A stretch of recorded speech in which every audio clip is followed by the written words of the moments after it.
ቡካዮ ሳካን ወደ ተመለከተው መረጃችን እንለፍ። አርሰናል ውሉን ለማደስ መነጋገር ይፋ የሆኑ እንቅስቃሴዎችን ጀምሯል። 2 አመት ነው በአርሰናል ቤት ውስጥ የሚያቆይ ውል የሚቀረው ቡካዮ ሳካ ከሄል ኢንድ የተገኘ ተጫዋች ነው። ከዛው ከአርሰናል አካዳሚ የተገኘ ተጫዋች ነውና ለክለቡ ፍቅር እንዳለው በተደጋጋሚ ተናግሯል። ግን ደግሞ አርሰናል ይተጫዋች ባለበት አንድ ዋንጫ ነው በዋናነት ያሸነፈው የኤፍኤ ዋንጫን እና ያሸነፈው ከዛ ውጪ የኮሚኒቲ ሺልድ ዋንጫዎችን ወስዷል። ግን ያው ብዙም ከግምት ውስጥ የሚገባ ዋንጫ ስላልሆነ በሌሎች ሀገሮች ትልቅ ግምት የሚሰጠው ውድድር ነው። ለምሳሌ በስፔን የአሸናፊዎች አሸናፊ ዋንጫ ነው የስፔን ላሊጋን ያሸነፈ ቡድንና የኮፓ ዴል ሬን ያሸነፈ ቡድን የሚያደርጉት ጨዋታ ነው። ትልቅም ግምት ይሰጠዋል። በእንግሊዝ ግን እንደዚህ አይነት ግምት የለም። የሊግ ካፕ ውድድር ስላለ የኤፍኤ ካፕ ውድድር ስላለ ከሌሎቹ ሀገራት አንድ ተጨማሪ ውድድር ይደረጋልና በእንግሊዝ የኮሚኒቲ ሺልድ ዋንጫ ብዙም ግምት አይሰጠውም። ለዚህም ትልቅ ዋንጫ ያሸነፈው ኤፍኤ ካፕ ነው። አሁን 23 አመቱ ላይ ይገኛል።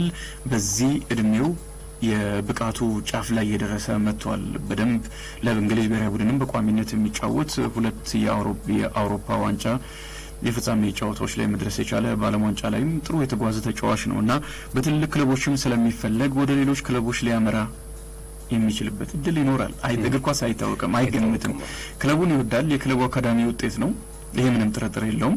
ግን ደግሞ ዋንጫ ማግኘት የማይችል ከሆነ ዋንጫ ወደሚያገኝበት ክለብ ሊያመራ ይችላል። ትልልቅ ክለቦች ደግሞ ፈላጊው ሆነው እየመጡ ይገኛሉና በክለብ ውስጥ ውሉን ማደሱ ለአርሰናል ደጋፊዎች ረፍትን የሚሰጥ ይመስለኛል። በአመት 10 ሚሊዮን ፓውንድ የሚያስገኝለትን ውል ነው የፈረመው 2022 ላይ።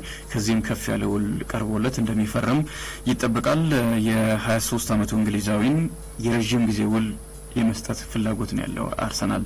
ልክ በቼልሲ ቤት እንዳለው ሊሆን ይችላል እየተባለ ነው። ቼልሲ የረጅም ጊዜውን ለሚሰጠው የ5-6 አመታት ውል እንደሚሰጥ ይታወቃልና አርሰናል ያንን ማድረግ የሚችል ከሆነ በጣም አሪፍ ይሆናል። ከጉዳት ጋር በተያያዘ ያው በዚህ ውድድር አመት በጉዳት ብዙ ጨዋታዎችን አላደረገም። ባለፈው ግን አርሰናል ቼልሲን ባሸነፈበት ጨዋታ ሚኬል አርቴታ ከጨዋታው ድል ባሻገርም የአርሰናል ደጋፊዎችን የሚያስደስት አስተያየት ነው የሰጠው። በቅርቡ ሊመለስ ይችላል ብሏል። አሁን የኢንተርናሽናል ብሬክ ወይም ደግሞ የብሔራዊ ቡድን ጨዋታዎች የሚደረጉባቸው ሳምንታት ናቸው እነዚህ ሳምንታት። ከነዚህ ጨዋታዎች በኋላ ወደ ስብስቡ የሚቀላቀልበት እድል ይኖራል። ምናልባት አንድ ጨዋታ አምልጦት በሚቀጥለው ሳምንት ሊመለስ ይችላል። አሁን 29ኛ ሳምንት ጨዋታዎች ናቸው የተደረጉት። 31ኛው ሳምንት ላይ ሊመለስ የሚችልበት እድል አለ። አስቀድሞም በነበረው ፕላን መሰረት 31ኛ ሳምንት ላይ እንዲመለስ ነው። ስለዚህ በተያዘው እቅድ ወይም ደግሞ በአርሰናል ፕላን መሰረት ሊመለስ የሚችልበት እድል እንዳለ ሚኬል አርቴታ ተናግሯልና ይመለሳል። በክለብ ጨዋታዎች ላይ ግን የብሔራዊ ቡድን ጨዋታ ላይ ጉዳት ላይ ስለሆነ አልተመረጠም። በእነዚህ የእንግሊዝ ብሔራዊ ቡድን ጨዋታዎች ላይ አንመለከተውም። ፓርቴና ጆርጂኒዮንም በተመለከተ ያው ክረምት ላይ ውላቸው የሚጠናቀቅ ተጫዋቾች ናቸው። ጆርጂኒዮ ከአርሰናል የሚለቅበት እድል ሰፊ ነው። ወደ ደቡብ አሜሪካ ሊሄድ የሚችልበት ወደ ብራዚል ሊሄድ የሚችልበት እድል አለ። ፓርቲን በተመለከተ ግን አርሰናል ማቆየት ይፈልጋል ይሄንን ተጫዋች። ስለዚህ የፓርቲ ውሳኔ ነው የሚጠበቀው። ምክንያቱም ከዚህ በኋላ በነጻ ወደ ፈለገበት ክለብ ማምራት ይችላል ክረምት ላይ ስለሚጠናቀቅ። አሁንም መነጋገር የሚችልበት እድል አለ። ግን አርሰናል ስለሚፈልገው የሚስማሙ ከሆነ ለፓርቲ የተሻለ ነገር አርሰናል የሚያቀርብለት ከሆነ ቢቀርብ በጣም የተሻለ ነው። ሳሊባና ማጋላይሽን በተመሳሳይ 2027 ነው ውላቸው የሚጠናቀቀው። 2 አመት ነው ያለው። እነዚህንም ተጫዋቾች ውላቸውን የማደስ ጥረት ይጀምራል አርሰናል። ሳሊባ ከክለቡ ጋር ዋንጫ ማንሳት እንደሚፈልግ ተናግሯል። በዚህ ትልቅ ክለብ ውስጥ ትልቅ ዋንጫ ሳያገኝ አንድ ተጫዋች የሚወጣ ከሆነ ወደ ይረሰል የሚል አስተያየት መስጠቱ የሚታወስ ነውና 2027 ላይ ግን በነጻ ዝውውር ሪያል ማድሪድ ይህንን ተጫዋች የማስፈረም ፍላጎት አለው።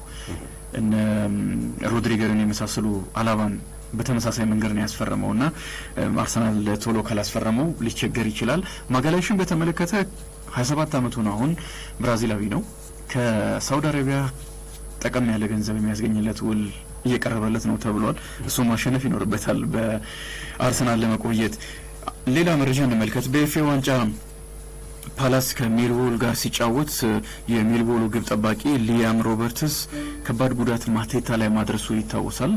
ከዛ በኋላ ወደ ሆስፒታል ተወስዶም ነበረም። ይህንን በተመለከተ ቆይታ አድርጓል እና ለግብ ጠባቂው አዝነውለታል። በጣም አሪፍ ስሜት ነው። ምንም እንኳን ከባድ ጉዳት ቢያደርስበትም ከፍተኛ ስሜት ውስጥ ተጫዋቾች ሲገቡ እንደዚህ አይነት ነገር የማድረግ እድላቸው ከፍ ያለ ነው። በዛ ስሜት ውስጥ ነው የተደረገው እንጂ ሁን ብሎ እኔን ለመጉዳት አይደለም። ከዛ በኋላም ደውሎልኝ ይቅርታ ጠይቆኛል ብለዋልና ዘንድሮ 15 ጎሎችን ያስቆጠረ ተጫዋች ነው። ትልልቅ ሌሎችም ክለቦች ይፈልጉታል እና ወደ ጨዋታ እንዲመለስ ነው ምኞታችን። በመጨረሻም ዲን ሆይሰንን እንመልከት። በማድሪድ ኢላማ ውስጥ ገብቷል የሚል መረጃ ወጥቷል። ለዝውውር ጊዜው አሁን ሩቅ ነው፣ ግን ተጫዋቹ የደረሰበትን የብቃት ደረጃ ለማሳየት ነው ይሄንን መረጃ የተጠቀምኩት። ተጫዋቹ በቦርማውዝ ይገኛል። በጣም አስደናቂ የውድድር ዓመት ነው እያሳለፈ የሚገኘው። ተከላካይ ነው። 2 ጎሎችን አስቆጥሯል። ወሳኝ ጎሎች ናቸው ያስቆጠራቸው። 2 ጎሎች ትንሽ ነው አይደለ? 2 ጎል ብዙ አይደለም፣ ግን ለተከላካይ ለ19 ዓመት ተከላካይ በጣም አሪፍ ነው። በዛ ላይ ደግሞ መከላከሉ ላይ የነበረው ብቃት ለስፔን ብሔራዊ ቡድን እንዲጠራ አድርጎታል። ምንም እንኳን ተጫዋቾች ተጎድተው ሲወጡ ቢሆንም የገባው ለስፔን ብሔራዊ ቡድን የሚጠራ ተጫዋች ሆኗልና በቦርማውዝ ያሳየው ድንቅ አቋም ለሪያል ማድሪድ የሚመጥን ተጫዋች ወይም ደግሞ ሪያል ማድሪድ ስሙ ከዚህ ተጫዋች ጋር እንዲነሳ አድርጎታል። ስለ ሪያል ማድሪድ ፍላጎት እንዳለው መስማቴ ክብር እንዲሰማኝ አድርጓል የሚል አስተያየት ሰጥቷል። የኢትዮጵያ ከፍተኛ ሊግ ትናንትና ጨዋታዎች ተደርገውበታል። የአዲስ አበባ ከተማና ሸገር ከተማ አንዳቸው አጠናቀዋል። ቢኒያም ታከለ ለአዲስ አበባ ከተማ፣ ምስጋናው ሚልኪያስ ለሸገር ከተማ ጎሎችን አስቆጥረዋል። አምቦ ከተማ ነቀምቴ ከተማን 2-0 ሲያሸንፍ ምስጋና ጋሳና ነቢል አብዱሰላም 2 ጎሎች አስቆጥረዋል። ምድብ 2 16ኛ ሳምንት ደግሞ ደሴ ከተማ ሱሉልታ ክፍለ ከተማን 2-0 አሸንፏል። ጌታ ስጠኝ ሸዋና አብዱልለጢፍ ሙራድ ጎሎችን አስቆጥረዋል። በመጀመሪያው አጋማሽ የተቆጠሩ ጎሎች ናቸው። ደሴ ከተማ ማሸነፉን ተከትሎ ከመሪው ከነገሌ አርሲ ጋር ያለውን የነጥብ ልዩነት ወደ 1 ዝቅ አድርጓል። ምድብ 2 ከፍተኛ ፉክክር እየተደረገበት ይገኛል። በዚሁ የሚቀጥል ከሆነ ሀላባ ከተማም አለ፣ ነገሌ አርሲ ያለ፣ ደሴ ከተማ፣ እነዚህ 3ቱ ክለቦች እየተፎካከሩ ነው። ምድብ 1ን ሸገር ከተማ በከፍተኛ የነጥብ ልዩነት ነው እየመራ የሚገኘው። በምድብ 2 ኦሜድላና የካ ክፍለ ከተማ አንዳቸው አጠናቀዋል። ዳግም ግርማ ለኦሜድላ፣ እንዳለ ደባልቄ ለየካ ክፍለ ከተማ ጎሎችን አስቆጥረዋል። የእንዳለ ጎል በፍጹም ቅጣት ምት የተገኘ ጎል ነው። በኢትዮጵያ ሴቶች ፕሪሚየር ሊግም መቻልና ቦሌ ክፍለ ከተማ አንዳቸው አጠናቀዋል። ቤተልሔም መንተሎ ለመቻል፣ ሜላት አሊሙዝ ለቦሌ ክፍለ ከተማ ጎሎችን አስቆጥረዋል። ቃል ኪዳን ቅንበሽዋ ከቦሌ ክፍለ ከተማ የጨዋታው ኮከብ ተብላለች። ሐዋሳ ከተማ ቂርቆስ ክፍለ ከተማን 1-0 ሲያሸንፍ ሙሽ ዳንኤል ጎሏን አስቆጥራለች። ሙሽ የጨዋታውን ኮከብ ተብላለች። ወደ ሌሎች መረጃዎች እንለፍ። ለአፍሪካ ለዓለም ዋንጫ ለማለፍ የሚደረጉ የአፍሪካ ዞን ጨዋታዎች ዛሬ ይቀጥላሉ። በምድብ 4 ኢስዋቲኒና ካሜሩን ይጫወታሉ። በዚህ ምድብ ካሜሩን በ8 ነጥቦች ትመራለች። 4 ጨዋታዎችን አድርጋ 2 ጨዋታዎችን በማሸነፍ 2ቱን ደግሞ አቻ ውጤት ነው ያጠናቀቀችው። 9 ጎሎችን አስቆጥራለች። 3 ጎሎች ተቆጥረውባታል። 6 የጎል ክፍያ አላት። በ8 ነጥቦች እየመራች ትገኛለች። ሊቢያና ኬፕ ቨርዲ በኩል 7 ነጥቦች 2ኛና 3ኛ ደረጃ ላይ ይገኛሉ። አንጎላ 6 ነጥቦችን ይዛ 4ኛ፣ ሞሪሼስ በ4 ነጥቦች 5ኛ ደረጃ ላይ ትገኛለች። የዛሬ የካሜሮን ተጋጣሚ ኢስዋቲኒ ያለምንም ነጥብ 6ኛ ደረጃ ላይ ነው የምትገኘው። 1 ጎል ብቻ ነው ያስቆጠረችው ኢስዋቲኒ፣ 6 ጎሎች ተቆጥረውባታል። በእርግጥ በአፍሪካ እግር ኳስ ውስጥ ጠንካራ ከሚባሉ ሀገራት አይደለም የምትመደበው። የካሜሮን ብሔራዊ ቡድን ደግሞ በአህጉሪቱ ትልቅ ስም ያለው ብሔራዊ ቡድን ነውና ከሜዳ ውጭ የሚደረግ ጨዋታ ቢሆንም የማሸነፍ የተሻለ ግምት አግኝቶበታል። ላይቤሪያና ቱኒዚያም እንደዚሁ ይጫወታሉ። ቱኒዚያ በ10 ነጥቦች ምድቧን እየመራች ነው የምትገኘው። ካደረገቻቸው 4 ጨዋታዎች 3ቱን አሸንፋለች፣ 1ዱን ባቻ ውጤት አጠናቃለች። 6 ጎል አስቆጥራ ምንም ጎል አልተቆጠረባትም። 6 የጎል ክፍያ አላት። ይህንን ምድብ መምራት የሚገባት ናት ቱኒዚያ። ናሚቢያ በ8 ነጥቦች፣ ላይቤሪያ በ7፣ ማላዊ በ6፣ ኢኳቶሪያል ጊኒ በ3 ይከተላሉ።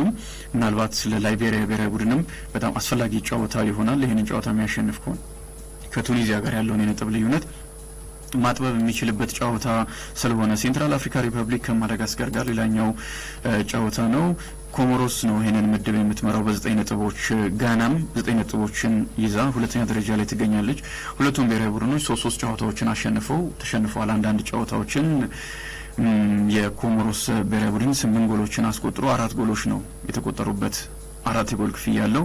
የጋና ብሔራዊ ቡድን 7 ጎሎችን አስቆጥሮ 5 ጎሎች ተቆጥረውበታል። 2 የጎል ክፍያ አለው።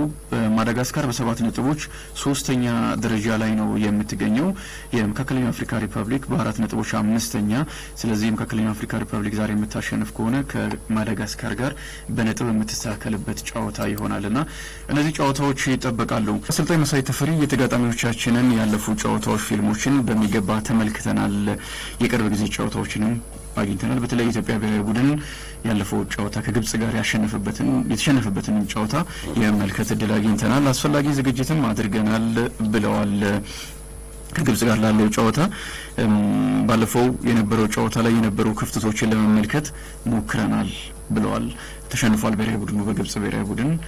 ከዛ አስቀድሞ በጣም ያጣፋጭ ድል ነበር አይደለ? ከሜዳ ውጪ ልክ እንዳሆኑ ከሜዳ ውጪ የተደረገ ጨዋታ ስለነበረ ማሸነፉ በራስ መተማመኑን ከፍ የሚያደርግ ነው። ለሁለቱም ብሔራዊ ቡድኖች ከሜዳ ውጪ የሚደረግ ጨዋታ ስለሆነ እናሸንፋለን፣ ከዚህ አስቀድሞ ይህንን ብሔራዊ ቡድን ማሸነፍ ችለናል የሚል ስሜት ብሔራዊ ቡድን ውስጥ እንዳለ ተጫዋቹም አስቻለው ታመነም ተናግሯል። አሰልጣኙን ተዘጋጅተናል፣ በዚህ በኩል አስፈላጊውን ዝግጅት አድርገናል፣ ክፍተቶቻችንን ተመልክተናል፣ እነዚህን ክፍተቶች ለመሙላትም ሰርተናል የሚል አስተያየት ሰጥተዋል። የመጀመሪያ 3 ቀናትን እንዴት ማጥቃት እንዳለብን ሰርተናል፣ መከላከል ላይም በተመሳሳይ ሰርተናል፣ በጋራ የሚሰሩ ነገሮች ላይ ትኩረት አድርገን ሰርተናል፣ በደንብ መሮጥ፣ በከፍተኛ ሞራል መጫወት፣ በአካል ብቃትም ዝግጁ መሆን፣ እነዚህ ላይ ነው የሰራ ነው ብለዋል። ብሔራዊ ቡድኑ ብዙ ጊዜ ሲከላከል ነው፣ በተለይ ከሜዳ ውጭ በሚደረጉ ጨዋታዎች ላይ ተከላክሎ በመልሶ ማጥቃት ጎል ለማስቆጠር ሲሞክር፣ ግን ደግሞ ያንንም ማድረግ ሲያቅተው ተመልክተናል። በተለይ ለአፍሪካ ዋንጫ ለማለፍ በምድብ የተደረጉ ጨዋታዎች ላይ እንዴት ተቸግሮ እንደነበረ አይተናል። ስለዚህ መከላከሉ ላይ ብቻ ሳይሆን፣ ምክንያቱም አስቀድሞ ብሔራዊ ቡድኑ ጎሎች የሚቆጠሩበት ስለነበረ አሰልጣኝ መሳይ ተፈሪ ከመጣ በኋላ መከላከሉ ላይ ትኩረት አድርጎ ተመልክተናል። ግን ያን ብቻ ሳይሆን ማጥቃቱንም ሚዛናዊ ለማድረግ ነው የምንጫወተው ብለዋል። ተጫዋቾች በደንብ መሮጥ ይኖርባቸዋል። ያው ከተጋጣሚ በላይ ወይም ደግሞ ከተጋጣሚ እኩል መሮጥ ይኖርባቸዋል። ኳስ ሲነጠቅ መሮጥ ያስፈልጋል። እንደዚሁም ለማጥቃት መሮጥ ያስፈልጋል። ለበደንብ በስሜት ሙሉ 90 ደቂቃን መጫወት ያስፈልጋል። ያንን ነው በሞራል በከፍተኛ ሞራል 90 ደቂቃ መጫወት ላይ ትኩረት እንደሚያደርጉ ነው የተናገሩት። በአካል ብቃትም ዝግጁ ነው። የግብጽ ብሔራዊ ቡድን ይታወቃል፣ በጣም አሪፍ ተጫዋቾች ያሉበት ስብስብ ነው። ሁለቱ ተጫዋቾች ብቻ አይደሉም፣ እንደ ቡድን በጣም አሪፍ ብሔራዊ ቡድን ነው። ከአፍሪካ ምርጥ ብሔራዊ ቡድኖች መካከል አንደኛው የግብጽ ብሔራዊ ቡድን ነው። ምንም እንኳን ያለፈው የአፍሪካ ዋንጫ ላይ በታሰበው ልክ ባይጓዝም ቅድም የጠቀስናቸው ተጫዋቾች መሐመድ ሳላ ጎል በማስቆጠርና ጎል የሆነ ኳስ በማቀበል በዚህ ውድድር ዓመት በአውሮፓ ሊጎች ቁጥር 1 ተጫዋች ነው። ማርሙሽም ወደ ማንቸስተር ሲቲ ከመራ በኋላ በጀርመን ቡንደስሊጋ ከአይንትራክት ፍራንክፈርት ጋር ያለውን ያንን አስደናቂ አቋም ይዞ መቀጠል የቻለ ተጫዋች ነው። ስለዚህ እነዚህ 2 ተጫዋቾች አሉ፣ ሌሎችም ግሩም ተጫዋቾች ያሉ ስብስብ ስለሆነ በአካል ብቃትም ዝግጁ ሆነው መቅረብ ያስፈልጋል። በሞራል በተነሳሽነት ብቻ ሳይሆን 6 ቀናት ናቸው የተደረጉት። አስቻለው ታመነ እንደተናገረው በጣም አሪፉ ነገር ከጨዋታ ተመልሶ ነው ብሔራዊ ቡድኑ በእነዚህ ቀናት ዝግጅት ያደረገው። አስቀድሞ እንደምታስታውሰው ለረጅም ጊዜ ይቆያል ብሔራዊ ቡድኑ በዝግጅት ላይ ይቆያል እና ያሁኑ ግን የፕሪሚየር ሊግ ጨዋታ ከቆመ በኋላ 6 ቀናትን ልምምድ አድርጎ ነው የሚሄደው። ከጨዋታ ነው ተጫዋቾች ወደ እነዚህ 2 ጨዋታዎች የሚያመሩትና ይህንን እንደ አሪፍ ነገር አንስቶታል አስቻለው ታመነ። ቀድሞ ዓለም በሚሄድበት ልክ መሄድ መጀመራችንም አሪፍ ነገር ይመስለኛል። ማጥቃትም መከላከልም ሚዛናዊ ለማድረግ ሰርተናል። እነሱ በግል ጥሩ ተጫዋቾች አሏቸው፣ እኛ በቡድን እንጫወታለን፣ የተጋጣሚን ጥቃቅን ነገሮችንም አይተናል የሚል አስተያየት ሰጥተዋል። ስለዚህ በቡድን መስራት ያስፈልጋል። እነሱ የተሻለ ኮከብ ተጫዋቾች ስላሏቸው እኛ ደግሞ በቡድን እነዚህን ለማቆም ለምሳሌ መሐመድ ሳላ እንዴት ማቆም እንዳለባቸው አሰልጣኝ አስተያየት ሲሰጡ ነበረ። ይሄ በጣም አሪፍ ነገር፣ እያንዳንዱን ነገር በደንብ ተመልክተው ለዛ ጥቃቅን ነገር ሁሉ ዝግጅት ማድረግ አሁን ባለው እግር ኳስ ውስጥ ትልልቆቹ አሰልጣኞች የሚያደርጉት ስለሆነ ያንን አድርገናል ብለዋል። አቡበከርንም በተመለከተም ጥሩ ነገር ነው ልምምድ ላይ ያየ ነው ብለዋል። ያው ረጅም ጊዜ ሳይጫወት ስለነበረ በምን መልኩ ነው የተመረጠው የሚል ጥያቄም ከጋዜጠኞች ተነስቶ ስለነበረ ነው። ምርጫንም በተመለከተ ጥያቄዎች ነበሩ። እነዚህ ተጫዋቾች እንዴት ነው ለብሔራዊ ቡድን የተመረጡት? በጣም ትኩረት አድርገን ነው የመረጥ ነው ካሉ በኋላ አቡበከር ናስርንም በተመለከተ ልምምድ ላይ ተመልክተነዋል። በጣም አሪፍ ነው፣ ጉዳት ከሌለበት ለብሔራዊ ቡድኑ ትልቅ ነገር ማድረግ የሚችል ነው የሚል አስተያየት ሰጥተዋል። የተጫዋቾቹን ወቅታዊ አቋም፣ ልምድን፣ የተጋጣሚን ሁኔታና ሌሎች ነገሮችን ከግምት አስገብተን ነው ተጫዋቾችን የመረጥነው ብለዋል። በጣም ጥንቃቄ ማድረጋቸውን ከፍተኛ ትኩረት አድርገው እንደመረጡ ተናግረዋልና አሰልጣኝ መሳይ ተፈሪ እነዚህ ነጥቦች አንስተዋል። ከሞላ ጎደል እነዚህ ናቸው ዋና ዋና ጉዳዮች። አስቻለው ታመነም ጥሩ ልምምድ ሰርተናል፣ ጥሩ መንፈስ ላይ ነው ያለነው። ከዋናው አሰልጣኝ ባሻገር ብዙ አጋዦች አሉ፣ የስነ ምግብ ባለሙያን ጨምሮ በጥሩ ስሜት ነው ጨዋታውን የምናደርገው ብለዋል። ይሄ በጣም አሪፍ ነገር ነው። ተጫዋቾች በእንደዚህ አይነት ስሜት ወደ ጨዋታ ማምራታቸው ትልቅ ጨዋታም ስለሆነ በዚህ ስሜት ሜዳ ውስጥ እንዲገቡ እንፈልጋለን አይደል? አሪፍ ነው። በጣም ጥሩ ስሜት ነው። ከዚህ አስቀድሞም የነበረውን ጨዋታን በተመለከተ ከሜዳችን ውጪ ነው ያደረግነው። በጣም አሪፍ ጨዋታ ነበር የተጫወት ነው። ኳስ ለማባከን ሰዓት ለማባከን ሁሉ ሲጣጣሩ ነበር። ለማሸነፍ ተቸግረው ነው ያሸነፉት። እንደ በፊቱ ብዙ ጎሎች ተቆጥሮበት የሚሸነፍ ብሔራዊ ቡድን አይደለም ያለን የሚል አስተያየት ሰጥቷል። ቃል በቃል እንደ በፊቱ ስንት ይገባባቸዋል ተብሎ የሚሄድ ቡድን የለንም። ግብጽም 1-0 ሲያሸንፈን ተቸግሮ ነው ሰዓት እስከ መግደል የደረሱበት ነበረ። ሞሳላ ስላለ የተለየ ግምት አንሰጥም። እግር ኳስ የሚፈቅደውን ነገር እናደርጋለን ወይም ደግሞ እሱን ነው የምናደርገው ብለዋል አስቻለው ታመነ። በጣም አሪፍ ነው። እዚህ የተደረገው ዝግጅት አሪፍ ከሆነ አሰልጣኙም በተመሳሳይ መልኩ ያንን ካነሱ ተጫዋቾችም እንደዚህ አይነት ስሜት ካላቸው በቡድን ለመጫወት ልምምዶች ከተደረጉ ያው ብሔራዊ ቡድኑ ይሄንን ማድረግ ነው የሚጠበቅበት። የኢትዮጵያ ብሔራዊ ቡድን ከግብጽ ብሔራዊ ቡድን ጋር ያደረጋቸው የመጨረሻ 2 ጨዋታዎችን ከተመለከተን አንደኛውን አሸንፏል፣ አንደኛውን ተሸንፏል። ግን ሁለቱም ጨዋታዎች ከሜዳ ውጭ የተደረጉ ስለሆኑ በእነዚህ ጨዋታዎች ስሜት ጨዋታውን ማድረግ በጣም አስፈላጊ ይመስለኛል። ብሔራዊ ቡድኑ መልካም እድል እንዲገጥመው እንመኛለን።